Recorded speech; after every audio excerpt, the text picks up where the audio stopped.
మహిళలందరికీ ప్రభుత్వం మంచి అవకాశం కల్పించిందన్నారు మంత్రి వివేక్ వెంకటస్వామి. మంచిర్యాల జిల్లా భీమారం మండల కేంద్రంలో ముదిరాజ్ మహిళలకు జిల్లా కలెక్టర్ కుమార్ దీపక్తో కలిసి ప్రొసీడింగ్స్ పత్రాలు అందజేశారు. 134 మందితో కూడిన కొత్త ముదిరాజ్ మహిళా సంఘం ఏర్పాటు చేసిన సందర్భంగా కార్యక్రమంలో పాల్గొన్నారు మంత్రి వివేక్. ముదిరాజులకు సబ్సిడీ ద్వారా ప్రభుత్వం మత్స్యశాఖ వెహికల్స్ అందిస్తుందని, వాటిని సద్వినియోగం చేసుకోవాలని కోరారు. కాక స్ఫూర్తితో ప్రజాసేవే చేసేందుకు ఉన్నానని చెప్పిన మంత్రి ప్రజలకు ఏ సమస్య వచ్చినా ఎల్లప్పుడూ అందుబాటులో ఉంటారని హామీ ఇచ్చారు. ఇల్లు ఇస్తున్నది రాష్ట్ర ప్రభుత్వం. ఇల్లు కట్టుకున్న తర్వాత కరెంట్ బిల్ వస్తుంది. సో 200 యూనిట్లు ఫ్రీ మనకు, అవునా కదా? ఇక ఇల్లు కట్టుకొని మనం బస్సులో పోవాలనుకో, ఎక్కడికైనా సిమెంట్ కొనడానికి ఏదైనా, అది కూడా మనకు మహిళలకు ఫ్రీ బస్సు. జబ్బు వస్తే మనకు 10 లక్షల వరకు ఫ్రీ. మనకు 10 సంవత్సరాలు రేషన్ కార్డు రాలేదు, కానీ కాంగ్రెస్ ప్రభుత్వం వచ్చిన తర్వాత అందరికి వచ్చిందా లేదా రేషన్ కార్డు? కొందరికి ఎవరికైతే రేషన్ కార్డు రాలేదో వాళ్ళకు 500 రూపాయలు గ్యాస్ రాలేదు, కానీ ఇప్పుడు రేషన్ కార్డు వచ్చిన తర్వాత మీకు 500 రూపాయలలో కూడా గ్యాస్.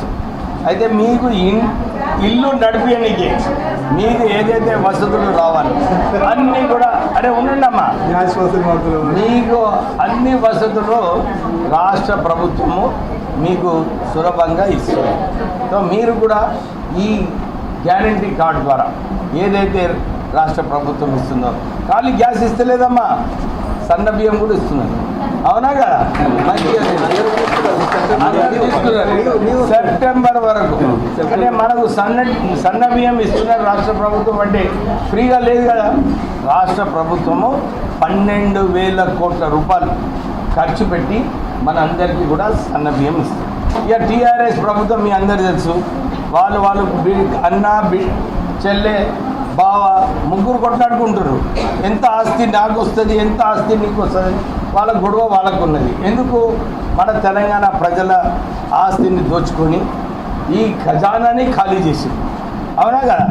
అయితే ఇన్ని ఇబ్బందులు ఉన్నప్పటికీ కూడా రేవంత్ రెడ్డి గారు, కాంగ్రెస్ ప్రభుత్వము మనకు ఏదైతే మాట ఇచ్చిందో మొన్న ఎలక్షన్లో అన్ని మాట కూడా పూర్తి చేస్తుంది. రైతులు ఉన్నారు, కొందరు రైతులకు రైతు భరోసా ఇప్పించడం జరిగింది.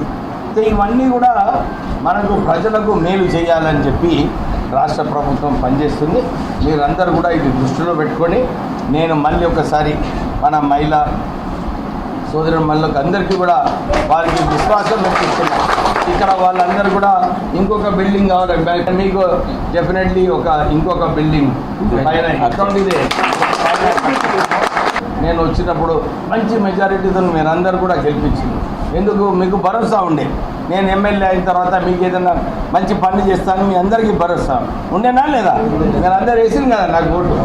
నేను కూడా పని చేయాలి మీకోసం. నేను ఎప్పుడు కూడా అందుబాటులో ఉండి మీకు ఏమైనా సమస్య ఉంటే నా దగ్గర రండి, నేను పరిష్కరిస్తాను.